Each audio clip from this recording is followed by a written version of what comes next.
Hello बच्चों, कैसे हैं आप सब। उम्मीद करता हूं आप सब अच्छे होंगे, बढ़िया होंगे। अभी हाल ही में हमने एक काफी बड़ी न्यूज सुनी है कि जिन बच्चों ने 12th के एग्जाम पास किए हैं अब से उनको देना पड़ेगा CUET एग्जाम। तो आप सब जानते हो CUET एग्जाम के बारे में।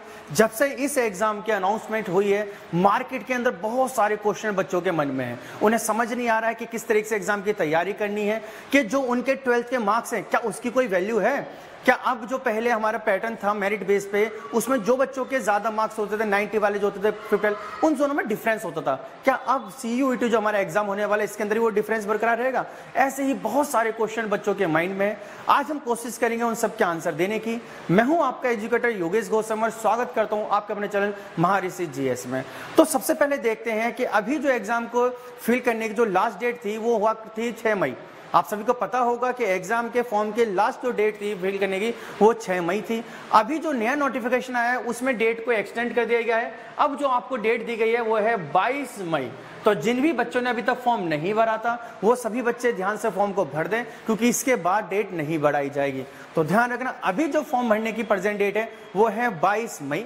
तो जिस भी बच्चे ने अभी तक फॉर्म को फिल नहीं किया है वो जरूर इस फॉर्म को फोन कर दें, क्योंकि अगर आप इस फॉर्म को फिल करोगे तभी आपको कॉलेज में एडमिशन मिलेगा टेस्ट बाद, अदरवाइज आपको कॉलेज में एडमिशन नहीं मिलेगा। तो जो बच्चे ये अभी भी थी कोई मिथ बना के बैठे हुए हैं कि जी हमारे तो 90% आ जाएंगे कॉलेज में एडमिशन मिल जाएगा, नहीं। अब हर बच्चे को, चाहे वो 100% वाला हो या वो 38% वाला हो, सभी को CUET एग्जाम देना कंपलसरी है। तो अभी जाओ, फॉर्म जरूर भरना है। इसको 22 तारीख इसकी लास्ट डेट होने वाली है। करेक्शन की डेट 25 मई रखा हुआ है। अगर बाय चांस फॉर्म में कुछ गड़बड़ हो जाती है थोड़ा बहुत, तो 25 तारीख तक आप उसको भी सही करवा सकते हो। चलो थोड़ा सा पैटर्न की तरफ समझते हैं कि एग्जाम किस तरीके का, किस तरीके से पैटर्न होना है। जो भी आपके माइंड में जो भी क्वेश्चन थे ना मिथ थी, वो सब दूर होने वाली है। तो हमारी वीडियो को एंड तक देखना, आपको हम पॉइंट टू पॉइंट पूरा प्रोसेस बताएंगे, किस तरीके का एग्जाम होने वाला है, किस तरीके से इसकी प्रिपरेशन करनी है, वो सारी हम आज डिस्कस करने वाले हैं।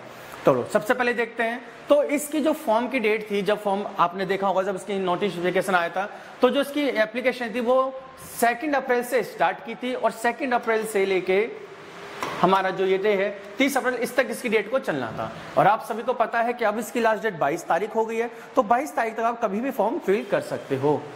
एग्जामिनेशन का स्ट्रक्चर क्या होगा, तो स्ट्रक्चर बहुत इंपॉर्टेंट है, उसको आपको समझना है। इसका जो स्ट्रक्चर है उसको उन्होंने 4 सेक्शन में डिवाइड किया। ध्यान रखना, एग्जाम का जो आपका स्ट्रक्चर होने वाला है उसको उन्होंने 4 पार्ट्स में डिवाइड किया है। एक है हमारे पास सेक्शन 1, यानी कि जिसको इन्होंने बोला है एक है सेक्शन 1 का B पार्ट। तो 1 सेक्शन को 2 पार्ट्स में डिवाइड किया है, A एंड B में। फिर सेक्शन 2 आएगा और फिर सेक्शन आएगा 3। एक एक करके देखते हैं। सेक्शन A के अंदर आपको 13 लैंग्वेज दी हुई है। उस 13 लैंग्वेज में आपको कुछ लैंग्वेज को सिलेक्ट करना है। सेम ऐसे ही सेक्शन जो आपका B होने वाला है फर्स्ट पार्ट का, इसके अंदर 20 लैंग्वेज दी हुई है। और दोनों को मिलाकर आप मैक्सिमम, ध्यान से सुनना मैं क्या बोलने वाला हूं, मैक्सिमम आप 3 लैंग्वेज सेलेक्ट कर सकते हो। ध्यान रखना, इन दोनों सेक्शन जो है हमारा सेक्शन 1 का A और सेक्शन 1 का B पार्ट, उन दोनों में से आपको पहले पार्ट के अंदर 30 लैंग्वेज, कौन कौन से भी हम डिस्कस करने वाले हैं, और B पार्ट के अंदर 20 लैंग्वेज दी हुई है।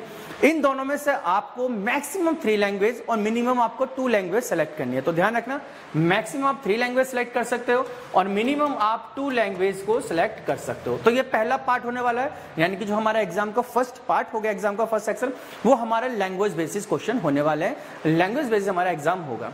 सेकंड जो हमारा सेक्शन इसका है, यानी कि सेक्शन एग्जाम भी आप इसको कह सकते हो, ये डोमेन बेस है। इसके अंदर उन्होंने 27 स्पेसिफिक सब्जेक्ट दिए हुए हैं। जो भी आपने 12th में सब्जेक्ट पढ़े हुए हैं, जो भी आपने 12th में पढ़े, वही सब्जेक्ट आपको इस डोमेन जो आपको 27 सब्जेक्ट दें, इसमें से आपको सेलेक्ट करने हैं। यहाँ पर उन्होंने एक लिमिट रखी है कि हर एक बच्चा जो है मैक्सिमम 6 सब्जेक्ट को सिलेक्ट कर सकता है। तो जो आपके ये डोमेन सब्जेक्ट होने वाले हैं, डोमेन सब्जेक्ट कुछ और नहीं है, जो भी आपने 12th में पढ़ा था, आप अगर आप आर्ट साइड से तो आर्ट के जो भी आपने सब्जेक्ट पढ़े थे, कॉमर्स से तो आपने कॉमर्स में जो भी पढ़े, और अगर साइंस बैकग्राउंड से आप थे तो उसमें आपने जो भी सब्जेक्ट पढ़े वो सब हमारे हैं डोमेन सब्जेक्ट। तो आपके पास जो भी सब्जेक्ट से आप उसके अकॉर्डिंग कोई भी 6 सब्जेक्ट आप सेलेक्ट कर सकते हो डोमेन के अंदर।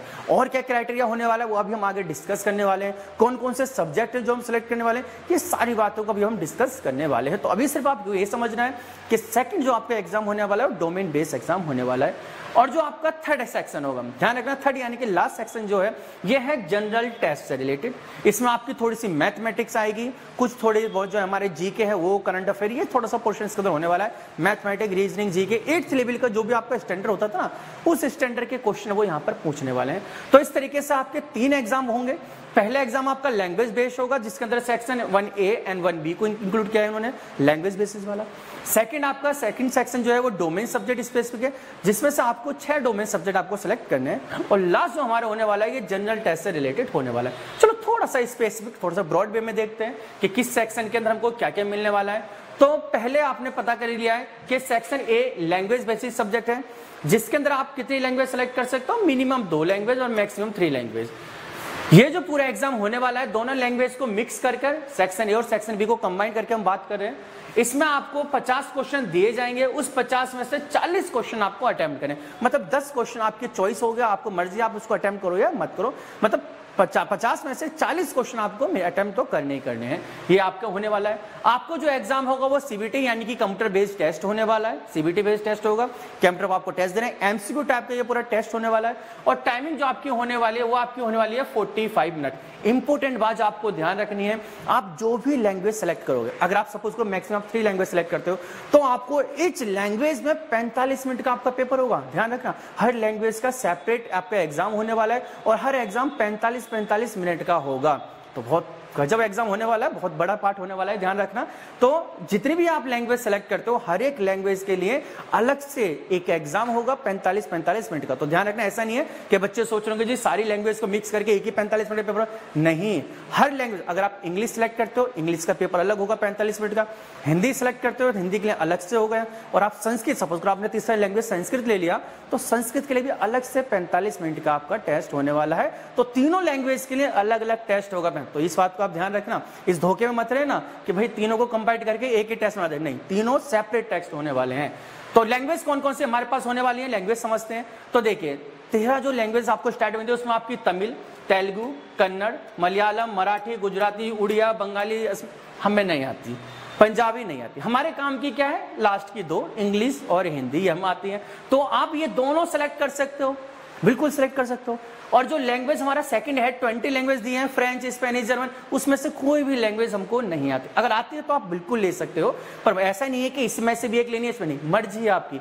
आप इस टोटल लैंग्वेज में से मिनिमम 2 लैंग्वेज सेलेक्ट कर सकते हो और मैक्सिमम 3 लैंग्वेज आप सेलेक्ट कर सकते हो। बस ध्यान रखना हर एक लैंग्वेज के लिए अलग से आपको 45 मिनट का टेस्ट देना होगा। क्लियर है सबको? तो इसमें से जो भी आपको अच्छी लैंग्वेज लगती है आप कोई भी मिनिमम 2 और मैक्सिमम 3 लैंग्वेज आप सेलेक्ट कर सकते हो।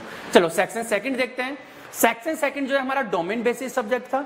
इसके अंदर आपको 27 डोमेन सब्जेक्ट दिए हुए, ये सारे सब्जेक्ट यहाँ नीचे लिखे हुए हैं। अगर आप ध्यान से देखो तो अकाउंटेंसी आपको हो गया, बायोलॉजी आपके लिए हो गया, केमिस्ट्री हो गया, कंप्यूटर साइंस हमारा हो गया, सब इसके अंदर उन्होंने सब दे दिया है। हमारा पॉलिटिकल साइंस, फिजियोलॉजी, सोशियोलॉजी सब इसके अंदर इंक्लूड है, मैथमेटिक्स। तो जो भी आपको अच्छे लगते हैं, maximum 6 subject, minimum 5 subject. 5 subject minimum कब होंगे, अगर आप लैंग्वेज 3 लैंग्वेज सब्जेक्ट को सिलेक्ट करते हो तो आप डोमेन में से 5 सब्जेक्ट ले सकते हो। लेकिन आप लैंग्वेज के अंदर केवल 2 लैंग्वेज सेलेक्ट करते हो फिर आपको डोमेन में से 6 सब्जेक्ट लेने पड़ेंगे। मतलब टोटल आपको 8 सब्जेक्ट में कवर करने हैं। 6 सब्जेक्ट आपको डोमेन से और 2 आपको लैंग्वेज। अगर आप लैंग्वेज 3 से लेते हो तो फिर 1 सब्जेक्ट यहां से कम हो जाएगा, ध्यान रखना है। और सबसे अच्छी बात जो आपको याद रखनी है, बहुत इंपॉर्टेंट बात है, हर एक सब्जेक्ट के लिए अलग से 45 मिनट का टेस्ट होने वाला है। अगर आप 5 डोमेन सब्जेक्ट सेलेक्ट करते हो तो पांचों के लिए सेपरेट 45 मिनट का टेस्ट होगा। तो बहुत बड़ा टेस्ट होने वाला है, तो तैयार हो जाइए इसके लिए बिल्कुल सही तरीके से, क्योंकि आपको हर एग्जाम को अलग से 45 मिनट पर देना है, चाहे वो लैंग्वेज हो चाहे वो डोमेन एग्जाम हो। तो ये क्लियर सबको हो चुका है। सारे टेस्ट कैसे होंगे, क्वेश्चन एमसीक्यू बेस होने वाले हैं, सीबीटी टेस्ट होगा, कंप्यूटर बेस आपका टेस्ट होने वाला है। और सबसे अच्छी बात यह है कि डोमेन में जो भी आपके सब्जेक्ट हैं, आपको जो इसका एग्जाम होने वाला है वो एनसीईआरटी के 12th स्टैंडर्ड पर होने वाला है। तो आपने जो भी एनसीईआरटी पढ़ा उसी बेस पे होगा। अब बच्चे बहुत ज्यादा कंफ्यूज थे कि सर एक बार बताइए कि जिसने 90% मार्क्स लेगा और जो 50% मार्क्स लेगा वो तो इक्वल हो गए। भाई इक्वल कैसे हो गए ये बताइए आप।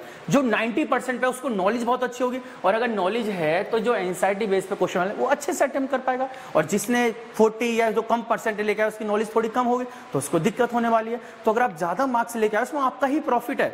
तो आपने जितने अच्छे से आपके एनसीईआरटी को आपने पढ़ा है ना 12th में, आपको ये उतना ही अच्छा इजी आपको टेस्ट ये लगने वाला है। क्लियर? तो हर एक बात को बड़े ध्यान से समझना। मैं उम्मीद करता हूं कि सेकंड सेक्शन क्लियर हो चुका होगा आपको। चलिए अब थर्ड सेक्शन देखते हैं, जनरल टेस्ट की बात करते हैं। जनरल टेस्ट जो आपका ये होने वाला है for any such underground program, जो भी आपने अभी तक पढ़ा है इसके अंदर जनरल टेस्ट होगा। ये यूनिवर्सिटी पे डिपेंड करेगा, ध्यान रखना। ये जनरल टेस्ट सभी बच्चों के लिए कंपलसरी है, चाहे वो आर्ट साइड हो, कॉमर्स हो या साइंस साइड हो। अब यूनिवर्सिटी डिसाइड करेगी कि वो किस बेसिस पर आपको एडमिशन देने वाली है। अगर उनको लगता है कि केवल सीबीटी से आपका काम चल जाएगा तो वो केवल इसी एग्जाम से जनरल टेस्ट, वो जनरल टेस्ट आपको ले लेंगे, लेकिन आपको देने सारे टेस्ट पड़ेंगे। फिर यूनिवर्सिटी अपने अकॉर्डिंग डिसाइड करेंगे क्या कराएंगे। जो हमारी एनटी है उसने यूनिवर्सिटी को थोड़ी पावर दी हुई है कि आप अपने अकॉर्डिंग डिसाइड कर लो कि जो भी हम एग्जाम ये 3 ले रहे हैं, लैंग्वेज, डोमेन बेसिस और ये जो जनरल टेस्ट है, आप किस आधार पर सिलेक्शन बच्चों को करना चाहते हो। लेकिन बच्चों को ये सारे टेस्ट देने कंपलसरी होंगे, तो आप ये याद रखना। इसमें आपको 75 क्वेश्चन दिए जाएंगे और 75 में से 60 क्वेश्चन आपको अटेम्प्ट करने, मतलब कि 15 क्वेश्चन आपको एक्स्ट्रा मिलेंगे जो आपके लिए चॉइस के रूप में काम करेंगे। पूरा टेस्ट सीबीटी होने वाला है। क्या क्या इसके अंदर आने वाला है? इसके अंदर आपका general knowledge, current affair, mental ability आपकी होने वाली है, न्यूमेरिकल एबिलिटी, क्वांटिटेटिव रीजनिंग जो भी आप पढ़ते हो, ये सब होने वाला है। और सबसे अच्छी बात है कि ये सब होने वाला है 8 स्टैंडर्ड तक का। तो 8वीं क्लास तक आपने जो भी मैथमेटिक्स, रीजनिंग, जीके पढ़ी है उस बेसिस पे आपका टेस्ट होने वाला है। तो बिल्कुल टफ नहीं होगा क्योंकि 8th स्टैंडर्ड पे है, तो इसलिए आप इसको दे सकते हो। और इसके लिए जो टाइमिंग इन्होंने डिसाइड किया वो है 60 मिनट, मतलब आपको 60 क्वेश्चन अटेम्प्ट करने हैं और 60 मिनट्स आपको देनी है, यानी कि इसके अंदर जो टाइम है उसकी रेस है। ध्यान रखना इसमें आप टाइम की बहुत ज्यादा वैल्यू, क्योंकि एक क्वेश्चन के लिए आपको केवल 1 मिनट दिया जाएगा। तो आई होप कि आपको ये भी क्लियर हो चुका होगा पूरा कि किस तरीके का होने वाला है। आगे बढ़ते हैं। अब यहाँ पर कुछ इंपॉर्टेंट बात बताई गई है जो मैंने आपसे शुरू में भी डिस्कस की थी। यहाँ आपको बताया गया है कि आपको जो मैक्सिमम टेस्ट होने वाले हैं वो आपके 9 टेस्ट इसके अंदर दिए हुए उन्होंने, जिसमें से 2 language minimum, 6 domain specific subject आपके होने वाले हैं और एक आपका जनरल टेस्ट होगा। तो इस तरीके से आपके 9 टेस्ट होने वाले हैं टोटल। वो 9 टेस्ट आपको देना, सभी सेपरेट टेस्ट होंगे।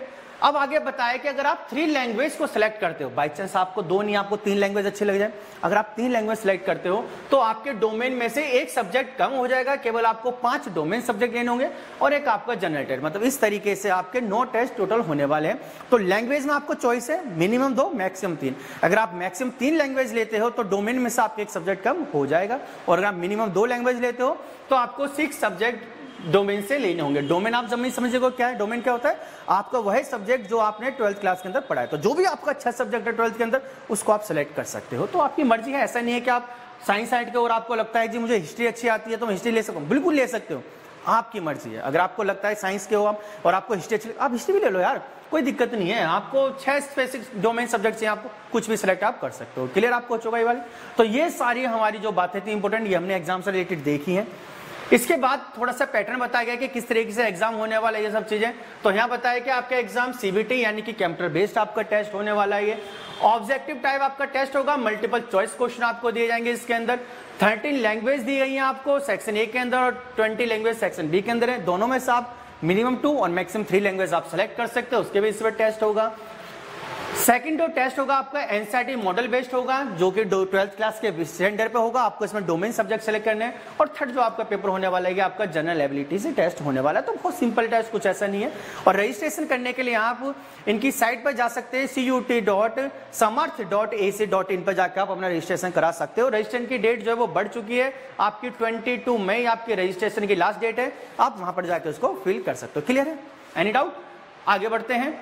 तो नेक्स्ट हमारे पास बताया गया कि लेवल क्या होने वाला है क्वेश्चन का। तो उन्होंने सिंपल सा क्लियर कर दिया है कि जो भी आपका डोमेन स्पेसिफिक सब्जेक्ट होने वाला है वो आपके 12th स्टैंडर्ड पे होगा। तो आपने जो भी 12th में पढ़ा है उसको एक बार दोबारा से रिवाइज कर लिएगा, वही आपका डोमेन होने वाला है। और जो आपका जनरल एबिलिटी वाला जो टेस्ट होने वाला है, टेस्ट थर्ड जो है वो 8th स्टैंडर्ड का है। तो उसके लिए ज्यादा आपको टेंशन लेने की जरूरत है, बस आपको थोड़ा सा टाइम मैनेजमेंट सीखना है, आप उसको भी इजिली कर दोगे।